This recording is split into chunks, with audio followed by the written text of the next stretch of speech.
பரப்புரைக்காக தேர்தல் பிரச்சார வாகனங்கள் எல்லா கட்சிகள்லயுமே இருக்குது. எல்லா கட்சிகளுமே அந்த வாகனங்கள்ல போய் தான் பரப்புரை பண்ணுறாங்க. நீங்க அந்த வாகனங்கள்ல வந்ததா அதிகமா உங்க வீடியோக்கள் பார்த்தது இல்லை. நீங்க நேரடியா மக்களை போய் சந்திக்கிறதுக்கு காரணம் என்ன?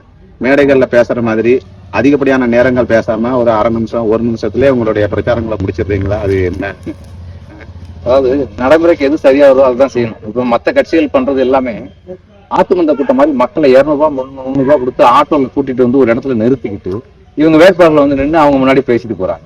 அந்த கூட்டமும் இவங்களுக்கு வந்த கூட்டம் இல்லை. இவங்க கொடுக்குற 300 ரூபாய்க்கு சாப்பாட்டுக்கு வர கூட்டம். பாவம் இளம்பிள்ளை மக்கள் அவங்கள பிறகு விரும்பல. அவங்க நிலைமை அது.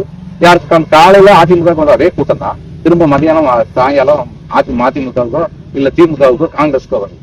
அவங்களுக்கு அந்த தேர்தல் முடிவு ஒரு திருவிழா மாதிரி டெய்லி 500 ரூபாய் 1000 ரூபாய் கிடைக்குது, சாப்பாடு கிடைக்குது, வாங்கிட்டு போயிருக்காங்க. இந்த அளவுலதான் தமிழ்நாட்டை வச்சிருக்காங்க. அது பார்க்க ஒரு பக்கம் வேதனையா இருந்தா கூட சரி அப்படியாவது 500 ரூபாய் கிடைச்சிட்டு போட்டுன்னு நினைக்கிறோம். ஆனா இது வந்து ஒரு ஏமாற்று வேலை தான்.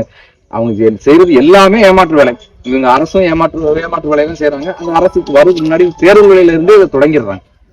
300 ரூபாய் கொடுத்து கூட்டிட்டு வந்து ஆளுக்கு நிப்பாட்டி ஓட்டு கேட்கறது வந்து முறையான செயலாது. நாங்க அப்படி இல்லை. நேரடியா வீட்டுக்கே போறோம். அவங்க வீட்டுக்கு போய் வீடு வீடா மக்களை சந்திச்சு அந்த பகுதி பிரச்சனைகளை அங்க இருக்கிற நாட்டின் நடப்புகளை எடுத்து சொல்லி எங்க கட்சியின் கொள்கைகளை நாங்க வந்தா என்ன செய்வோம், இதுவரைக்கும் என்ன நடந்திருக்கு, என்ன தேவை, இந்த பகுதிக்கு என்ன தேவை அப்படிங்கறத சொல்லி நேரடியா மக்கள்கிட்ட வாக்கு கேட்கிறோம். அவங்க உளப்பூர்வமா எங்க கிட்ட அவங்க கருத்துக்களை சொல்றாங்க. நம்ம சொல்ற கருத்துல ஏத்துக்கிட்டா கண்டிப்பா அவங்களுக்கு வாக்கு செலுத்துவோம்னு சொல்றாங்க. எங்களுக்கு அது மன நிறைவாகவும் இருக்கு.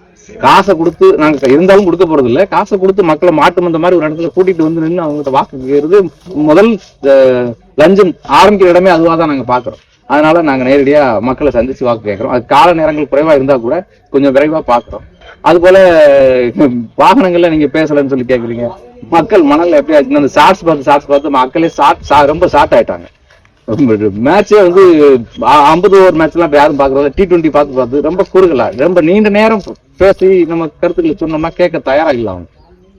அதனால எது தேவையோ அதை மட்டும் காணொலியெல்லாம் பேசி நம்ம அண்ணன் சீமானெல்லாம் சீமானன் எல்லாரும் சீமானன் ஆயிர முடியாதுல்ல. சீமானன் பேச்சு எல்லாரும் கேட்பாங்க.